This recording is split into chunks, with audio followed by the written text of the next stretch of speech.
हमारे साथ जुड़ चुके हैं रिम्स के डॉक्टर, हम उनसे जानेंगे आज आपने हड़ताल की घोषणा की थी, क्या कुछ था इसमें? देखिए, हमने ये हड़ताल का जो डिसीज़न है कल हमें यह मजबूरी में लेना पड़ा। एमजीएम के जो डॉक्टर्स 72 घंटे से अनशन पे बैठे हुए थे, उनकी कोई भी मांग जो कि सरासर जायज़ थी, क्योंकि एक वीडियो जो है वायरल हो रहा था, ऐसा भी नहीं है कि प्रत्यक्ष रूप से वो सामने नहीं आया था, मगर इन सब के बावजूद जो सरकार है वो सजग नहीं रही और डॉक्टर्स को लगातार ही जो है थ्रेटनिंग भी मिलते रहे कि आप लोग अपने काम पे आइए, नहीं तो हम आप पे ये कर देंगे वो कर देंगे। वहाँ के जो एमएस थे वो भी सपोर्टिव नहीं थे, इसलिए जो है उन्होंने फिर हमसे हेल्प मांगा और हम लोग एक डॉक्टर के फ्रेटर्निटी और डॉक्टर के एसोसिएशन होने के नाते जो है उनका सपोर्ट करना हमें बनता ही था। इसलिए जो है इस हड़ताल को हमने शुरू किया। आज सुबह से ही 6 बजे से हम लोग डटे हुए थे। आईएमए झांसा के साथ में जेडीए भी अपना सारा सहयोग दे रहा था। यहाँ पे जितने भी मेडिकल के पीजी स्टूडेंट थे, यूजी स्टूडेंट थे, सारे लोग एकत्रित हुए और इस हड़ताल को जितना ज़्यादा सपोर्ट देना था हम लोग देते रहे। और फाइनली जो है वहाँ से जो इनपुट्स आते रहे, हम लोग लगातार कांटेक्ट में भी थे एमजीएम के जो भी डॉक्टर एसोसिएशन के, तो उन्होंने बताया फाइनली कि हमारी जो है मांगे पूरी कर ली गई हैं और कुछ मांगे जो हैं धीरे धीरे और आगे ले जाया जा रहा है। और गिरफ्तारी भी जो अब ये अभियुक्तों की होनी थी उनकी भी गिरफ्तारी जो है हो गई थी। तो इसलिए जो है अभी स्ट्राइक को हमने कॉल ऑफ कर दिया है। मगर एक सीधा सीधा संदेश मैं देना चाहता हूँ कि जो ये घटनाएं बार बार हो रही हैं, ये सब जो है अल्टीमेटली मरीजों को ही अहित में है और हम लोग कभी भी नहीं चाहते हैं कि मरीजों को कोई भी तरह का दिक्कत आए।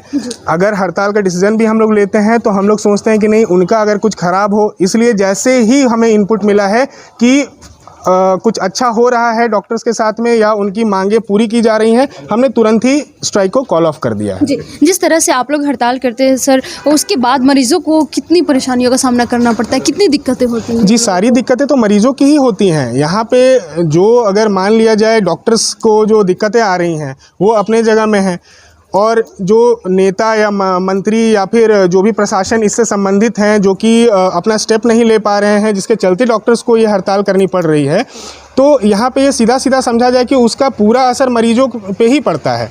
अगर डॉक्टर हड़ताल पे जाते हैं तो लमसम मान के चलिए कि रिम्स में ही मैं बताऊंगा कि करीब 4000 से 5000 मरीज जो है एक दिन में सफ़र करेंगे।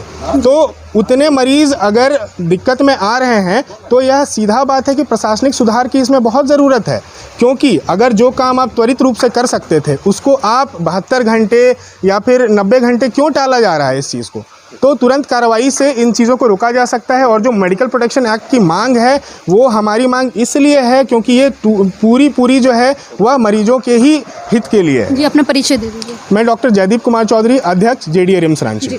हमारे साथ विकास सर जुड़ चुके हैं, हम उनसे जानेंगे सर, मेडिकल प्रोटेक्शन एक्ट की मांग आप लोग हमेशा से कर रहे थे, बिल भी पारित हो चुकी, पर इस पर खास कुछ देखने को नहीं मिल रहा है। जी बिल्कुल, जो पिछली बार बिल पास हो चुका प्रवर समिति में जा चुका है, हम लोगों का हमेशा एक पॉजिटिव एटीट्यूड रहा है कि आप उस पर बैठ के काम करें और उस पर निष्कर्ष निकालें, ठीक है। लेकिन ये तो दुर्भाग्य हमारे झारखंड का है कि हमारे प्रवर समिति के जो मेंबर्स हैं इस पर अपना रिजल्ट नहीं दे रहे हैं, और रिजल्ट देकर हाँ या ना जो बोलना है वो बोले, ठीक है। आप उसमें अगर कमियां हैं आप निकालें, हम संशोधित करेंगे। क्योंकि आप इस बात को सोचिए, अगर कुछ एक लॉ लाने से पूरे झारखंड में स्वास्थ्य व्यवस्था में सुधार आएगा, वो हमारे झारखंड का जो लेवल है, हेल्थ का लेवल, वो बढ़ेगा, तो इसमें देरी क्यों करना? इसमें देरी करने की कोई बात तो आती नहीं है। तो कहीं ना कहीं वो टेबल के बीच में घूमता रहता है और कुछ लोगों के मन के मुताबिक, नेताओं के मन के मुताबिक वो फाइल घूमता रहता है, लोग उनके पीछे लटकते कितना असर हुआ आपके इस हड़ताल का? देखिए, हम लोगों ने तो स्ट्राइक तभी कॉल ऑफ की जब हम लोगों को एसएसपी के द्वारा वहाँ के अधिकारियों को कंफर्म कर दिया गया कि जो दोषी था वो पकड़ा गया। तो हम लोग का मेन डिमांड यही था, दोषी पकड़ा जाए, वहाँ से इंस्टीट्यूशनल एफआईआर हो। इंस्टीट्यूशनल एफआईआर की बात क्यों है? क्योंकि हमेशा क्या होता है, देखिए कि डॉक्टर तो ड्यूटी कर रहा है अपनी, वो किसी आपके संस्था के अंदर में है। तो अब हमेशा ये होता था कि कोई फीमेल डॉक्टर है, एक फीमेल है, उन्होंने उस पर लड़ाई की गई और उसको मारा गया। फीमेल वो बेचारी केस करती है, फिर इन लोग आपस में थाना और सब लोग मिलकर उसको डरा देते हैं कि तुमको केस दौड़ना होगा, हम तुमको ये दौड़ना होगा। वो बेचारी क्या करती है, वापस ले लेती है कि नहीं हम कहाँ दौड़ेंगे, हम केस वापस लेके कॉम्प्रोमाइज़ कर लेती है। अब क्या है, लेकिन हम वहाँ पे आपके अंडर में काम कर रहे हैं, तो हमने आपको सूचना दी डायरेक्टर को, और आपको FIR करना होगा क्योंकि हम आपके अंडर में काम कर रहे हैं। ये आपकी रिस्पॉन्सिबिलिटी है सुरक्षा देना, ना कि मेरी रिस्पॉन्सिबिलिटी है। तो आप अपने से भागेंगे, तो इसीलिए इस बार इंस्टीट्यूशनल FIR की बात भी उन्होंने मानी है। कल्प्रिट भी पकड़ा गया है, तो हम लोगों ने फिर वापस से वर्क शुरू कर दिया। जी हाँ, देखिए ये तो फिक्स है। अगर आप एक बात करें कि किसी भी व्यक्ति के लिए बताइए कि कितनी पीड़ा की बात होती है, उस व्यक्ति की मैं बात कर रहा हूँ जो डॉक्टर कमलेश उरांव हैं, उनको 20 लोगों ने मारा, उनको कान में कम सुनाई देने लगा, वो उनको इंजरी रिपोर्ट देखेंगे, 11वें नंबर की जो हड्डी पसली की हड्डी होती है वो टूट गई, उनको सांस लेने में परेशानी हो गई, 20 लोगों ने मार दिया।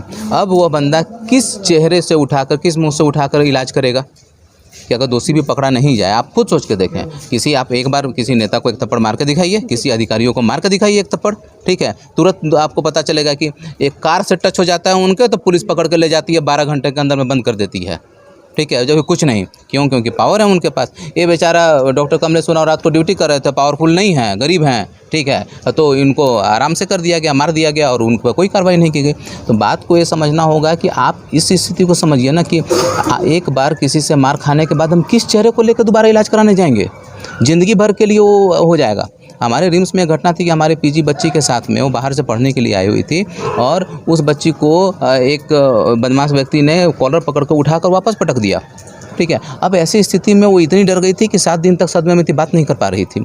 तो इस मेंटल ट्रमा के लिए कौन जिम्मेवार है? अगर आप मेडिकल प्रोटेक्शन एक्ट लाते हो तो ऐसी जो घटनाएं हो रही हैं वो बंद हो जाएंगी। और बीच में हाँ, बहुत बार एक आप लोगों की संख्या बढ़ा दी ताकि ज़्यादा से ज़्यादा लोग, कम लोगों को पाए। लेकिन एक बात को समझिए कि क्या ये मरीजों को नुकसान ना हो, इसकी जिम्मेदारी सिर्फ हमारी है, हमारे अधिकारियों की भी तो है। 3 दिन पहले जो हमने नेताओं से बोला तो उनको भी तो जिम्मेवारी है कि अगर वो इस मैटर को इसी गंभीरता से 3 दिन पहले लेते तो ये नौबत ही नहीं आती। तो सारा क्वेश्चन हमसे भी नहीं पूछना है, उनसे भी पूछना है, ठीक है। Doctor Vikas Kumar, department of neurosurgery RIMS, IMA joint secretary, Ranchi.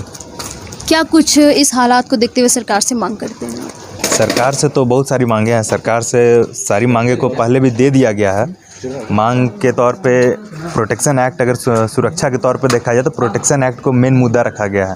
Protection act बहुत इस साल का शुरुआत में ही लग गया है, लेकिन यहाँ पे पता नहीं इम्प्लीमेंट क्यों नहीं हो पा रहा, बस केवल टेबल पे टेबल चेंज होते जा रहा है उस कागज़ का।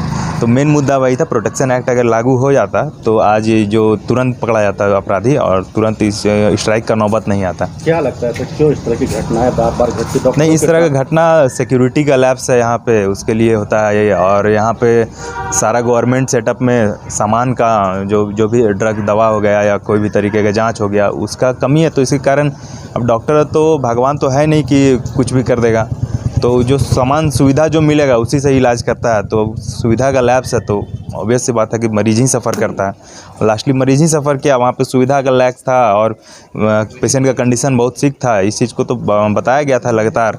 अब पेशेंट डेथ कर गया तो उसमें फिर तो अब मरीज़ का, डॉक्टर का तो कोई नुकसान, मतलब डॉक्टर की तरफ से तो क्या किया जाएगा। जी, अपना परिचय दीजिए। Doctor Anvijay, JDS secretary RIMS. इस तरह से इन्होंने बताया कि जमशेदपुर की घटना को लेकर के किस तरह से डॉक्टर्स के साथ मारपीट हो गई थी, जिसकी वजह से इन लोगों को आज हड़ताल पर उतरना पड़ा था। वहीं दूसरी ओर इन लोगों का कहना है कि मेडिकल प्रोटेक्शन एक्ट लागू होना बहुत ज़रूरी है, जिसकी वजह से ये लोग भी सुरक्षित रहेंगे।